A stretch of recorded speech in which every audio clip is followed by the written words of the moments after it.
cái hi dâu sang liền à cái này á nô la ruột phê lịch lộn đâu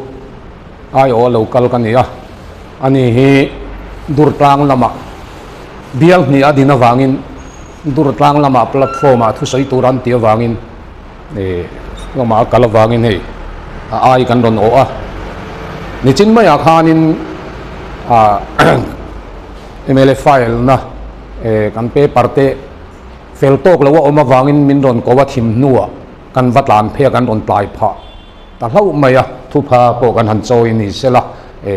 chak theyang berin bike in kan tlana helai tlai lo turin kan in buat sai na kan ron tlai samani tu bang chuan in ni ngai thiam na po kan han deal ani ti chuan ke ni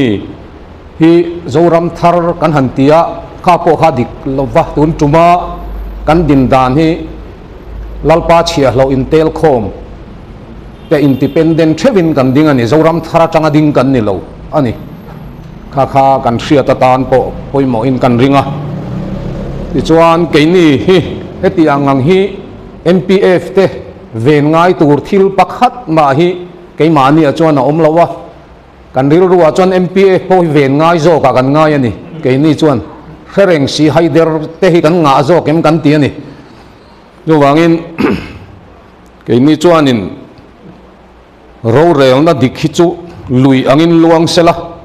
fel na chu lui pui ka ngai lo angin luang ro se ti hi kan in nga na ani a khovel party politics hi kan thil tu mani velova lal isua politics thiang lim te kan hantia hei po hi kan du khop lo ani politics thiang lim ni tur chuan candidate kan ni phata tang hian thiang limin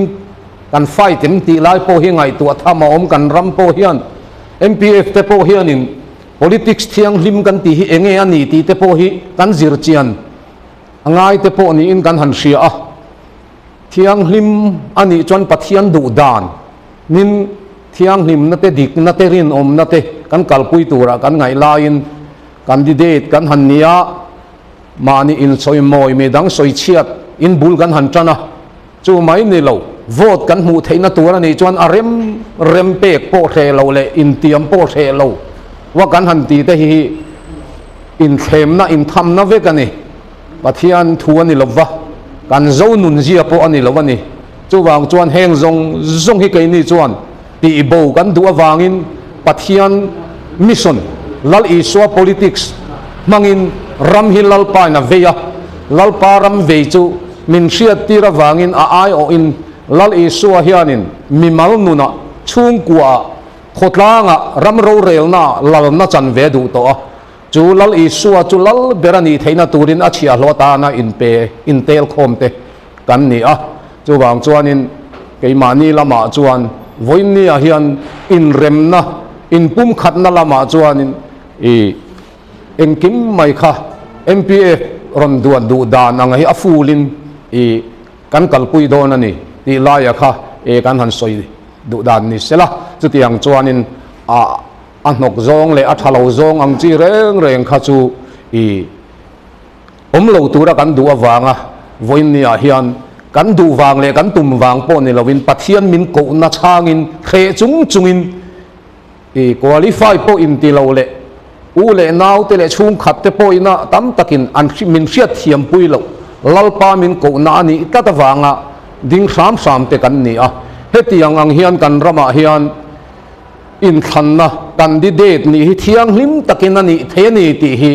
lalpan kan rama tarlana du wangin a ai o turin man ruwa min mang ni in ka ria chu thuk na keima apo lalpan tu na atakin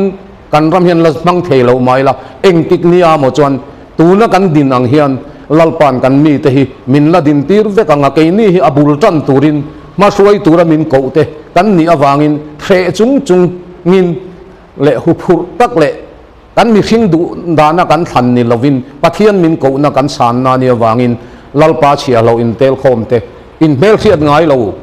de hlir mai lalpa ko na kan dona wanga voin nia hetiang din huna loading te kan ni e ti kha kan an soi thei to ni phot ro se ka lo me